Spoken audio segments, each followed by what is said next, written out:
Hello once again. Previously, we were able to perform operations on matrices such as matrix addition, scalar multiplication, and matrix multiplication. We were also able to express the system of linear equation as a matrix equation AX equals B, and consequently, we're also able to express the matrix product AX as a linear combination of the vectors, linear combination of the column vectors of A. So for today, our lesson is about finding the inverse of a matrix and how we can use this technique in solving for the system of equation. So the objectives for today, at the end of the lesson, you should be able to find the inverse of a matrix if it exists. You should be able to use properties of inverse matrices. You should be able to use an inverse matrix to solve a system of linear equation. Matrices and their inverses. Now, how do we define the inverse of a matrix? An n by n matrix A is invertible or non-singular when there exists an n by n matrix B such that the product AB is equivalent to the product BA, which is equivalent to I sub n, where I sub n is the identity matrix of order n. The matrix B is the multiplicative inverse of A. Now, a matrix that does not have an inverse is said to be non-invertible or singular.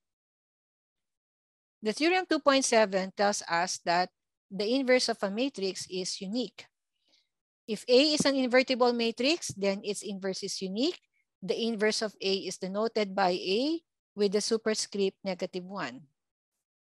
Example, now let us find the inverse of a matrix using the example wherein we will have a 2 by 2 matrix A.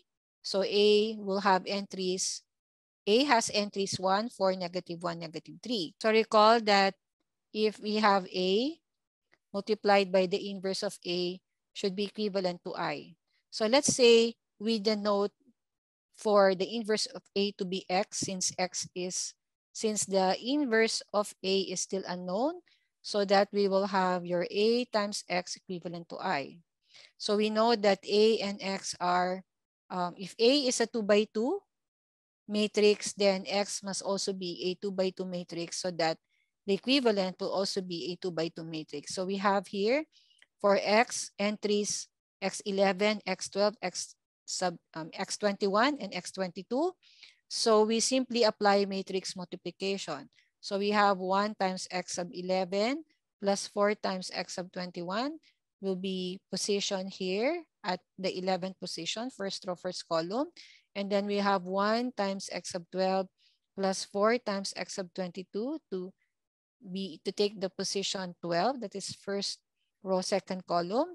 And then we have -1 times X sub 11 minus 3 times X sub 21 position in the second row, first column. And finally, we will have -1 times X sub 12 plus -3 times X sub 22 to take the position second row, second column, and then equate it with the identity matrix I.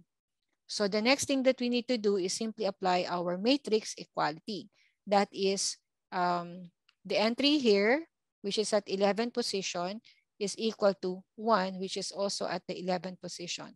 And doing so for the rest, so we have X sub 11 plus 4X sub 21 equal to 1, X sub 12 plus 4X sub 22 equal to 0, negative X sub 11 minus 3 times X sub 21 minus, which is equivalent to 0, and the negative X sub 12 minus 3 times X sub 22 equivalent to 1, so that we will be ending up with the system of equation. Notice that with here, it seems that we can cancel out on X sub 11 if we add the two equation, right? So that we can solve for X sub 21, and it's obviously equivalent to 1. And we apply back substitution so that we can find X sub 11 to be equivalent to, so we will have, since X sub 21 is 1, 1 times 4 is 4. So we will be able to find X sub 11 as 1 minus 4 is equivalent to -3. Okay, and also going back here, if you're going to add the two equations, okay, then we can eliminate x sub 12 so that we can solve for x sub 22, okay, which is equivalent to 1. And applying back substitution, we can solve for x sub 12. So we will have x sub 12 to be negative 4. And then, since we know, we just need to take up the solution here in your matrix X.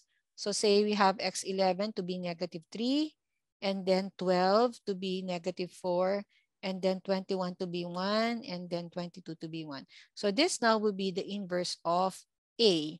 And you can check if this is correct. If you come up with the product A times the inverse of A to be equivalent to I, and you also have the inverse multiplied by A should also be equivalent to I.